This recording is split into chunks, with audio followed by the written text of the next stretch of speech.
नमस्ते। आज हमारे घरों में जो कैलेंडर देखने को मिलता है, उसे हम ग्रेगोरियन कैलेंडर कहते हैं। उसके अनुसार इस वर्ष का अंतिम मास और अंतिम तिथि आज है। आज ही के मध्यरात्रि से लोग एक-दूसरे को नव वर्ष की संदेश देना प्रारंभ कर देते हैं। तो आज अपने इस वीडियो में हम ग्रेगोरियन कैलेंडर यानी ईसाई कैलेंडर और हिंदी कैलेंडर जिसे पंचांग भी कहते हैं, इनके बीच बीच क्या अंतर होता है इस पर हम समझने का प्रयत्न करेंगे और यह भी जानेंगे कि कौन सा कैलेंडर उत्तम होता है और कैलेंडर कहते किसे हैं, कैलेंडर किन सिद्धांतों पर तैयार किया जाता है, इन सब बिंदुओं पर चर्चा करेंगे। तो सबसे पहले हम कैलेंडर की बात करते हैं। कैलेंडर लैटिन भाषा के कैलेंड्रियम शब्द से लिया गया है, जिसका अर्थ होता है गणना करना। वहीं पंचांग की बात करें, पंचांग संस्कृत भाषा का शब्द है जिसका अर्थ होता है पंच अंगों वाला, अर्थात जिसमें 5 चीजें समाहित होती हैं। पहला वार यानी सप्ताह के दिन, दूसरा तिथि, तीसरा नक्षत्र, चौथा योग, पांचवा करण। इन पांचों को मिला करके पंचांग बनता है। तो सबसे पहले हम ग्रेगोरियन कैलेंडर की बात करते हैं। ग्रेगोरियन कैलेंडर की शुरुआत 1582 को एक घटना से होती है। यह कैलेंडर रोम कैलेंडर पर आधारित है, जिसे हम जूलियस सीजर कैलेंडर का अपडेट वर्जन भी कह सकते हैं। घटना यह होती है कि 4 अक्टूबर 1582 को जब रात्रि में लोग सोने जाते हैं, तो 15 अक्टूबर को वो सुबह उनकी होती है। यानी ये 10 दिन का जो अंतर कैलेंडर में देखने को पाया जाता है, तो ईसाई मत के मानने वाले लोग इसका विरोध करते हैं कि इतना अंतर कैसे हो गया। इसको देखते हुए पोप ग्रेगरी ने 1582 में जूलियस सीजर के द्वारा चलाए जा रहे कैलेंडर में संशोधन करते हैं, जिसमें इन्होंने 1 जनवरी को नव वर्ष मनाने की घोषणा करते हैं। तब से लेकर आज तक ईसाई लोग 1 जनवरी को अपना नव वर्ष मनाते हैं। उन्होंने अपने संशोधन में बताया कि एक वर्ष 365 दिन 5 घंटे 48 मिनट और 26 सेकंड का होगा।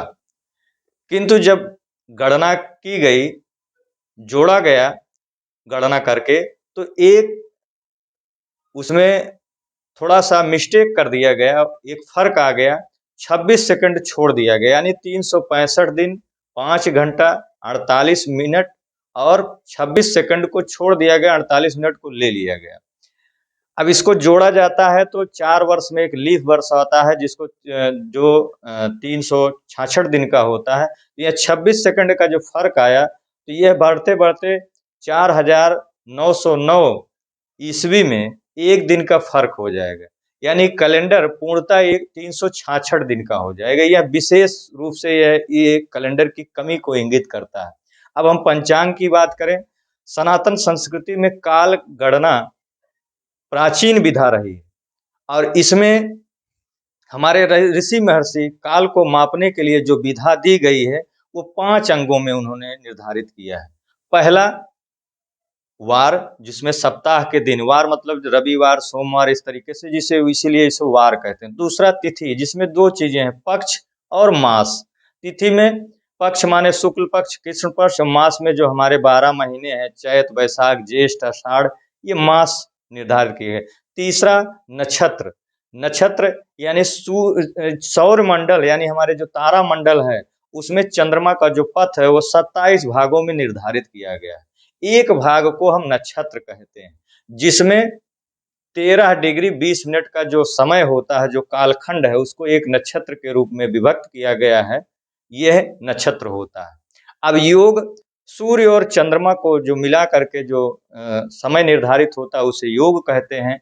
और करण की बात करें तो यह तिथि का आधा होता है। यानी जो एक तिथि होती है वो 24 घंटे की होती है, उसका हम आधा कर देते हैं तो 12 घंटे निकल के आता है। 12 घंटा यानी चाहे वो दिन हो चाहे वो रात्रि हो, इसको हम करण कहते हैं।